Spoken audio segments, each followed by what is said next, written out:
Mama Cass Elliot, the Earth Mother of Laurel Canyon, whose circle of friends included musicians, Mansonites, young Hollywood stars, the wealthy son of a State Department official, singer-songwriters, assorted drug dealers, and some particularly unsavory characters that LAPD once described as, quote, some kind of hit squad, died in the London home of Harry Nilsson on July 29th, 1974.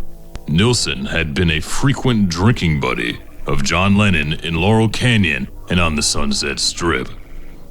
At 32, Cass had lived a long and productive life by Laurel Canyon standards. 4 years later, in the very same room of the very same London flat, still owned by Harry Nilsson, Keith Moon of The Who also died at 32 on September 7th, 1978.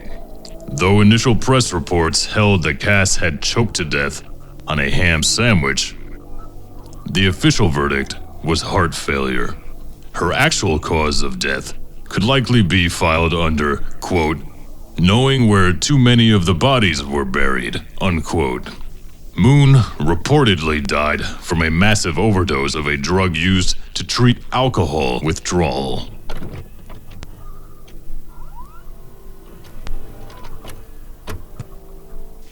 Amy Gossage, Graham Nash's girlfriend, was murdered in her San Francisco home on February 13th, 1975. Just 20 years old at the time, she had been stabbed nearly 50 times and was bludgeoned beyond recognition. Amy's father, a famed advertising/PR executive, had died of leukemia in 1969. Not long after, her half-sister had been killed in a car crash. In May of 1974, her mother, the daughter of a wealthy banking family, died as well, reportedly of cirrhosis of the liver. That left just Amy, age 19, and her brother Eben, age 20, both of whom reportedly had serious drug dependencies. Amy's brutal murder, cleverly enough, was pinned on Eben.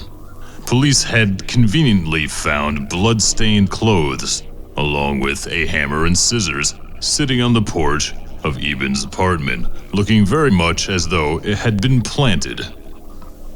A friend of Eben's would later remark, perhaps quite tellingly, quote, if Eben did kill her, I'm convinced he doesn't know he did it, unquote.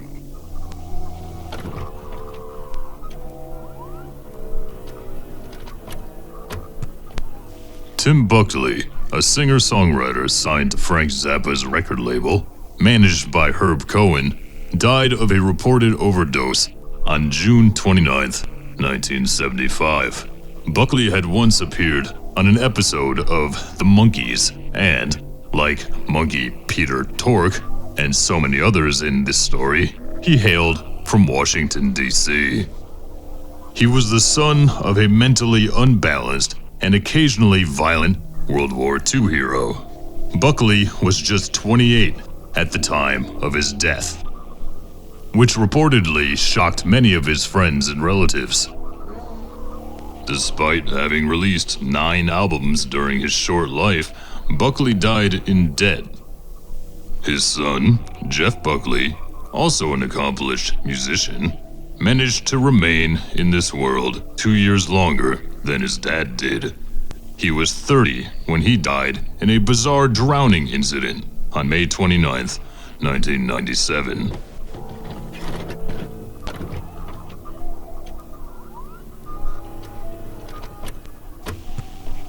Phyllis Major Browne, wife of singer-songwriter Jackson Browne, reportedly overdosed on barbiturates on March 25th, 1976.